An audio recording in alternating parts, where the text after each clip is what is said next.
Myanmar সরকারের রাজনৈতিক কূটচালে রোহিঙ্গা প্রত্যাবাসন হচ্ছে না বলে জানিয়েছেন বিশ্লেষকরা। তারা বলছেন, প্রত্যাবাসন নিয়ে মিয়ানমারে কোনো সৎ মনোভাব নেই। রোহিঙ্গাদের জন্য আস্থার জায়গা তৈরি করতে না পারায় বাংলাদেশের চেষ্টার পরও প্রত্যাবাসন সম্ভব হয়নি। এদিকে প্রত্যাবাসন নিয়ে কোনো অগ্রগতি নেই বলে জানান শরণার্থী ত্রাণ ও প্রত্যাবাসন কমিশনার মোহাম্মদ মিজানুর রহমান।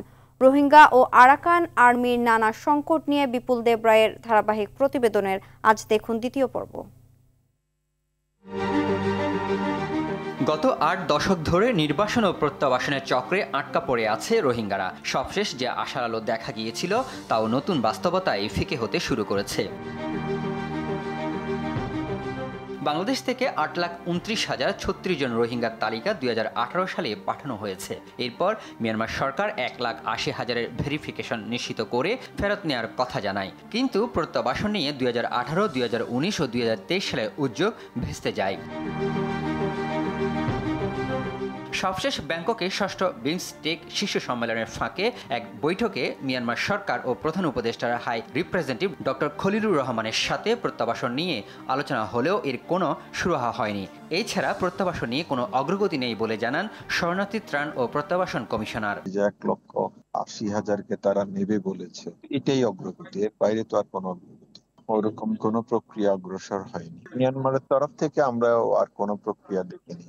রোহিঙ্গা প্রত্যাবাসনে মিয়ানমার কখনো আগ্রহ দেখায়নি। এটি তাদের রাজনৈতিক কূটকৌশল বলে জানান সাবেক রাষ্ট্রদূতরা। এটা আসলে তাদের কৌশল, পুরোপুরি ডিলে করা। কখনো মিটিং আসলে একটা চুক্তি করে, তারপরে তারা আবার সরে যায়, কখনো স্বীকৃতি দেয়, কিন্তু নেওয়ার কোনো আগ্রহ দেখেনি, তাদের নাই। এদেরকে তো মিয়ানমার সরকার তাদের নাগরিক মনে করছে না, সুতরাং স্টেটলেস। রোহিঙ্গাদের প্রত্যাবাসন তাহলে এটা পৃথিবীর প্রথম ঘটনা হবে যে প্রত্যাবাসন। তো এটাকে একেবারেই পাহাড় সমান একটা কঠিন কাজ। মিয়ানমার সরকার রোহিঙ্গাদের জন্য আস্থার জায়গা সৃষ্টি করতে না পারা ও সমন্বয়ের ঘাটতির কারণে প্রত্যাবাসন সম্ভব হয়নি বলে জানান সাবেক রাষ্ট্রদূত ও ভূ রাজনৈতিক বিশ্লেষকরা। এটা রাজনীতিবিদদেরও দলগুলো একটা হওয়া উচিত, প্রায়োরিটি ইস্যু হওয়া উচিত, তাদের ম্যানিফেস্টোতে এটা দাগা দেওয়া উচিত। সমন্বয়ের ঘাটতির কারণেই হয়তো এটা এখনো সম্ভব হয়নি।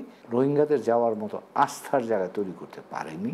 সে কারণে আমাদের চেষ্টা সত্ত্বেও এই সমস্যাটার আমরা এখনো পর্যন্ত প্রত্যাবাসনের কোনো সমাধান খুঁজে পাইনি। রোহিঙ্গা সংকট সমাধানে প্রত্যাবাসনই একমাত্র সমাধানের মাধ্যম বলেও জানান বিশেষজ্ঞরা। রোহিঙ্গা প্রত্যাবাসন একটি জটিল প্রক্রিয়া, আর এই জটিল প্রক্রিয়াকে রাজনৈতিক কূটকৌশল হিসেবে কাজ করছে মিয়ানমার সরকার। বিশেষজ্ঞরা বলছেন, এইটিকে যদি জিয়ে রাখা যায় তাহলে অদূর ভবিষ্যতে এই রোহিঙ্গা জনগোষ্ঠী বাংলাদেশের মানুষের সাথে মিশে যাবে। এতে এক সংকটময় অবস্থা সৃষ্টি হবে বলে মনে করছেন তারা। বিপুল দেব রায়, RTV, ঢাকা।